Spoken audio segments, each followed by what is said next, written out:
Dana and I have been joined at the hip since two districts each selected a district governor nominee.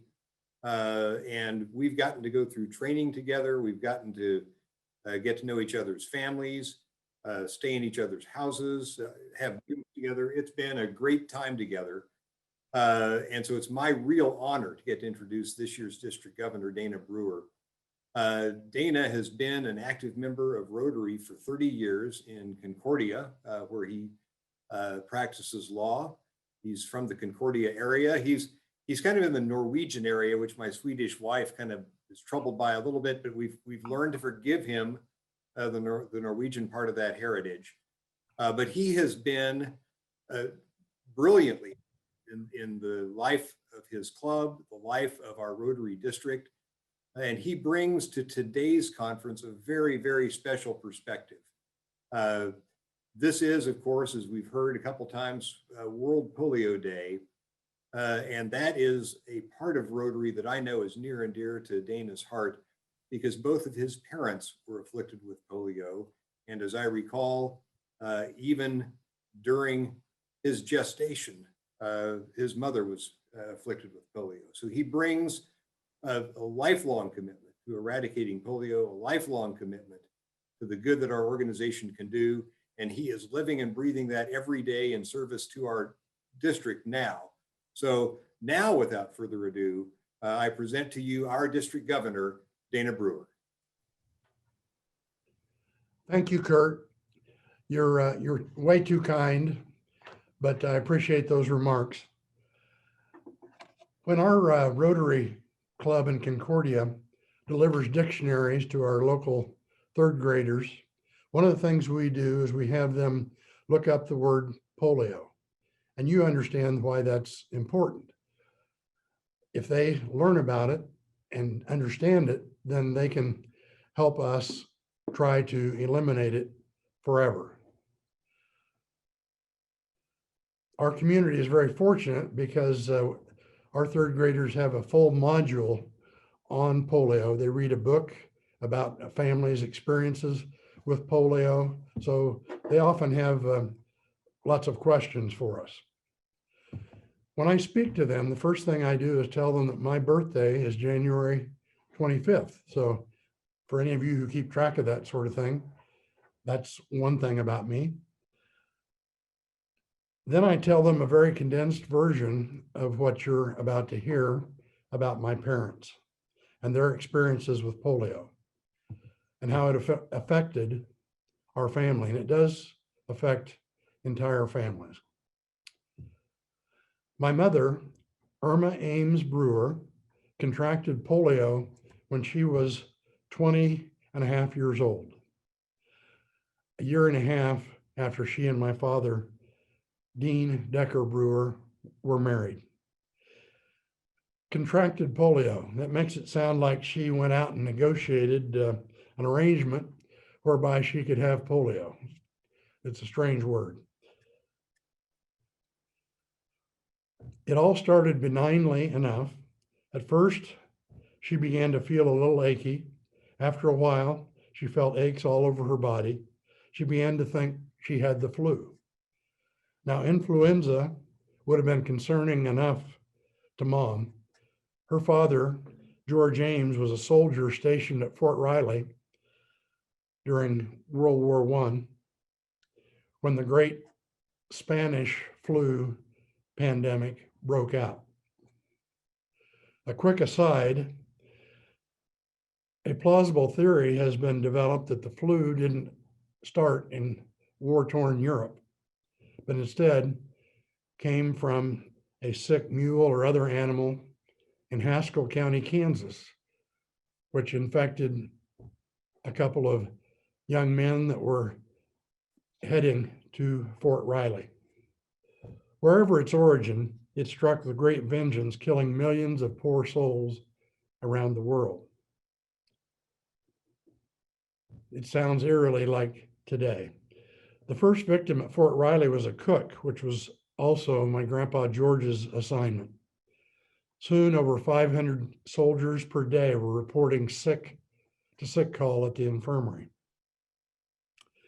Mom's mother, Ruth Ames, fairly newly married and desiring to be near her husband, went to the fort's infirmary to volunteer to help those who were affected. Although Grandma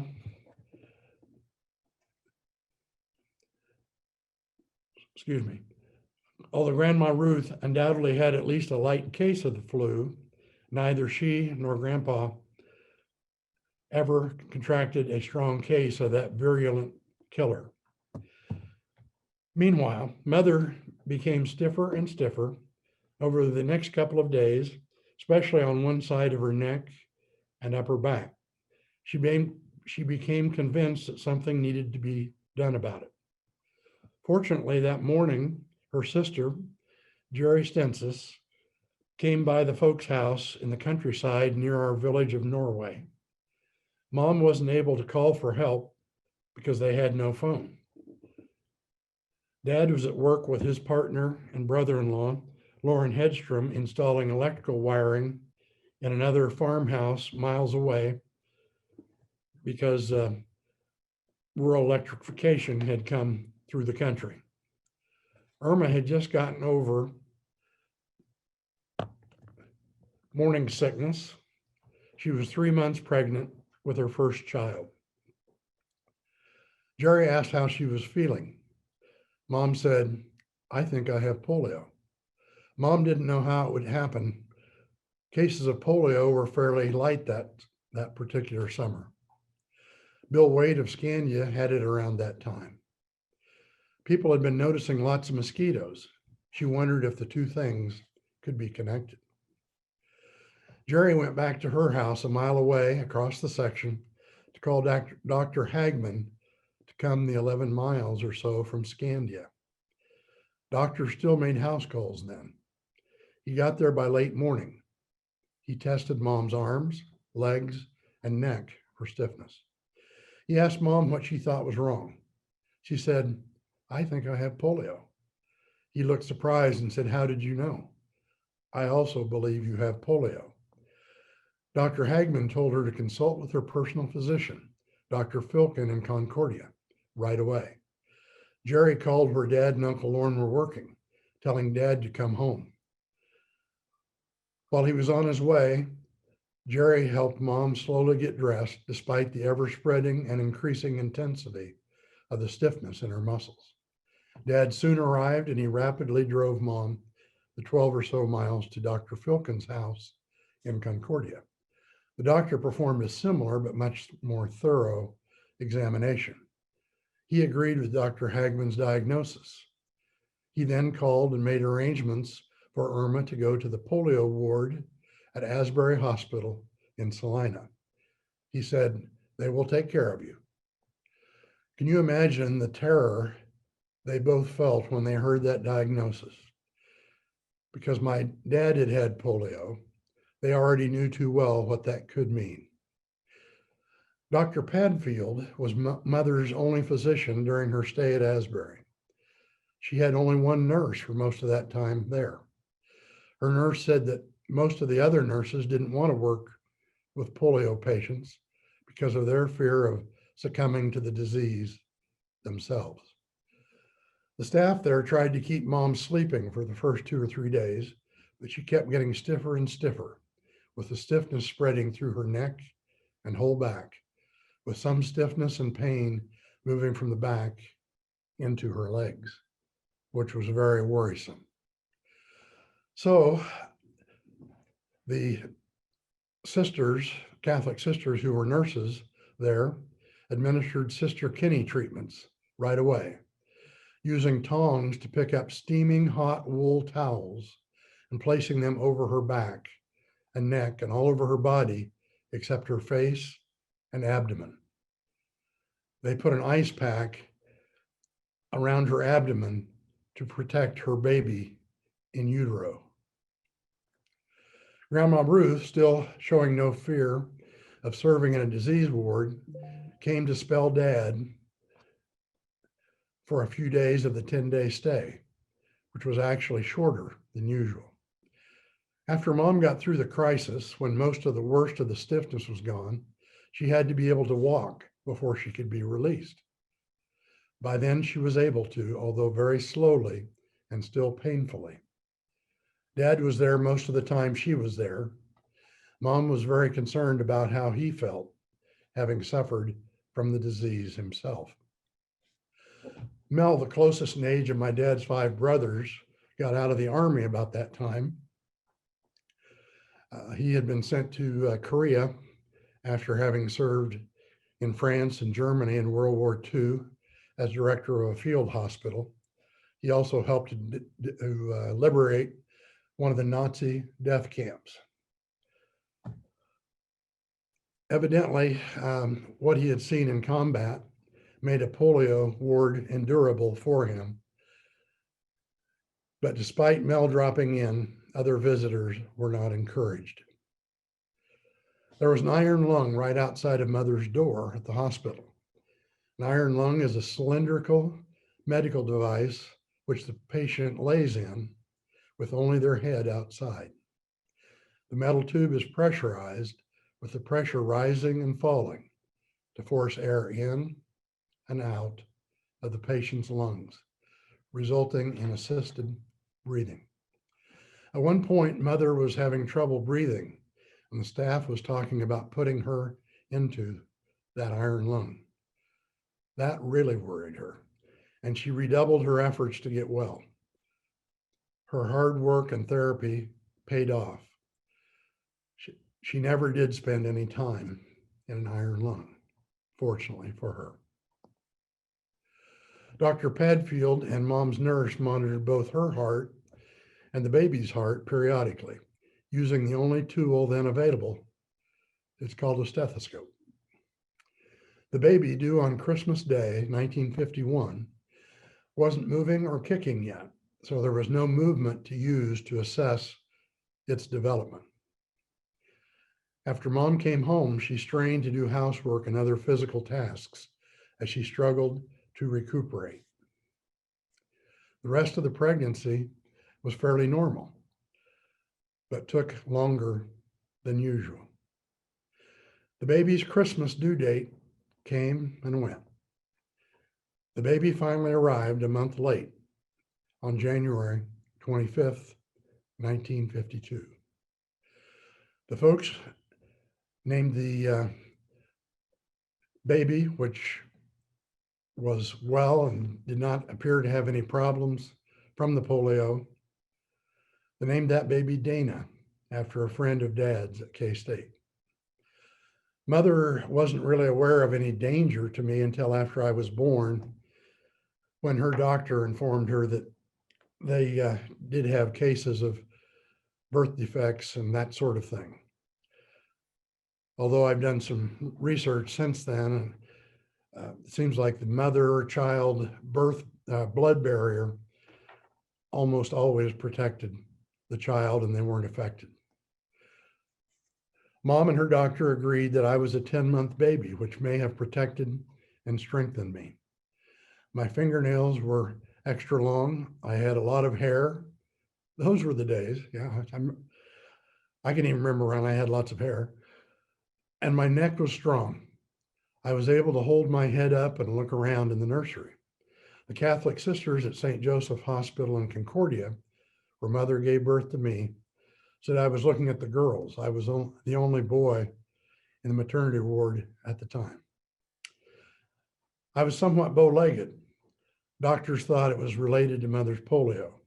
The only physical therapy which was recommended for me was a tricycle to strengthen my leg muscles. The folks were told that my muscles might get weaker over time as those of actual polio victims. However, to date, I have not experienced that. Mother's back has continued to bother her, and she developed adaptive ways to complete her daily activities. She later gave birth to my 3 sisters. She and Dad raised 4 of us children, and all of us have received college or professional degrees due to their encouragement. Both of my parents were stricken by polio. Their stories are very different from each other, however. showing how differently people could be affected. My father, Dean Brewer, who passed on about 3 years ago at 90 and a half years of age, and he was the oldest polio survivor I've ever known. He had polio when he was in his infancy. He was the youngest of 6 brothers who were not blessed with any sisters, born to parents who farmed in the Norway, Kansas area. He contracted polio as a toddler, not long after losing his mother, Norma Marie Brewer, at only 19 years of age. He got the dreaded disease about the same time that one of his closest childhood friends, Jake Jacobson, there's your Norwegian, did. It is highly likely that one of them infected the other, but the order doesn't matter. It was just one of those unintentional things that happen in life. Dad ended up with virtually no muscles on his left leg. They were extremely atrophied, a malformed hip, and almost no muscle control in his ankle, so that he had to walk on the side of his foot everywhere he went. Sometimes they call that a drop foot, where you have to walk on the side of your foot because you can't control it to keep it straight. He made do in that fashion, still playing with the other kids, going to school, and trying to be as much like everyone else as possible, given the circumstances. He even had a wagon that he used to push himself around with his good leg, trying to keep up with his brothers, all older, of course. When he was 10 or 11, he went to Topeka numerous times, sometimes riding the bus by himself to participate in a program provided by the Capper Foundation, which was started by Governor Arthur Capper. Some of us remember the Capper's Weekly newspaper. There at Stormont Vale Hospital, Dr. Fusick, an orthopedic surgeon who happened to be Jewish, inserted a wedge of cadaver bone in Dad's ankle so that his foot stayed in one position and he could actually walk on the bottom of his foot as God intended. The trade-off was that his foot could not swivel in any direction, so that ironically, walking up ramps provided for people with disabilities was his greatest challenge, but he always laughed about it. Dr. Fusick was recruited because of his innovative surgeries for the treatment of polio symptoms, especially in young patients. He went from courthouse to courthouse in Kansas, meeting polio survivors and selecting the ones that he thought he could do the most to help. Dad's father, Joe Brewer, took him to the Republic County Courthouse, where they were interviewed by Dr. Fusick.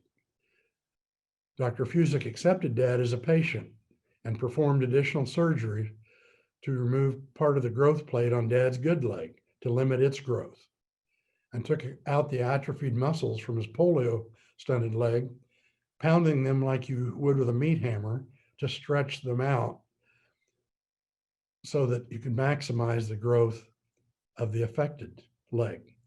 Dad ended up with only a ½ inch difference in the length of his 2 legs. Most people in his situation, it would have been 3-4 inches or more, which often caused a hunchback situation. In fact, his friend Jake Jacobson had that condition. And it was sad because Jake's father wouldn't allow him to go down to Topeka to see Dr. Fusick because Dr. Fusick happened to be Jewish. That's one of the saddest parts of my whole story. And Jake dealt with a hunchback all of his life. It was painful to watch. One of the cruelest aspects of the disease of polio is that for 40 to 70% of those who had it, they were assaulted by a recurrence of its horrible symptoms later in their lives. It's called post-polio syndrome. And I believe that both of my parents experienced it to varying degrees.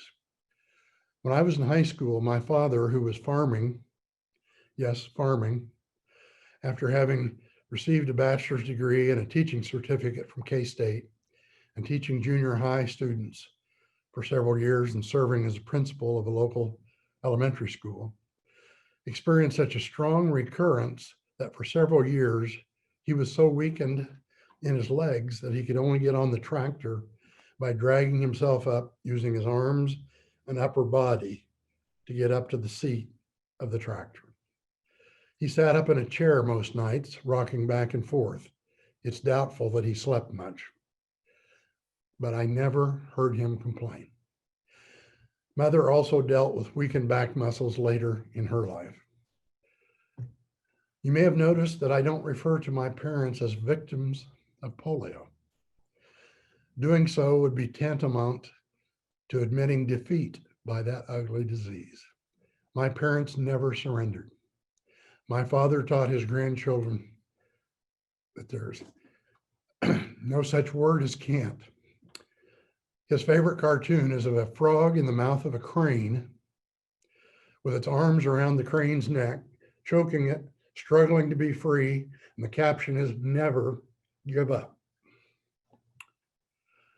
My parents lived in their later years in a former Missouri Pacific Railroad depot from Norway, which they made into a very interesting and unusual home. It is surrounded by about 150 trees, bushes, all kinds of flowers that he planted and watered many times walking on his polio leg. Did that by hand, 5-gallon buckets of water. Our friend, Rotarian Jerry Moran, referred to the setting of their home as a little slice of heaven. As to Polio Plus, we have to end polio while we can. As Rotary began to stomp it out, there were an average of over 1,000 new paralyzing cases of polio every day, each and every day in our world when we started working to end it.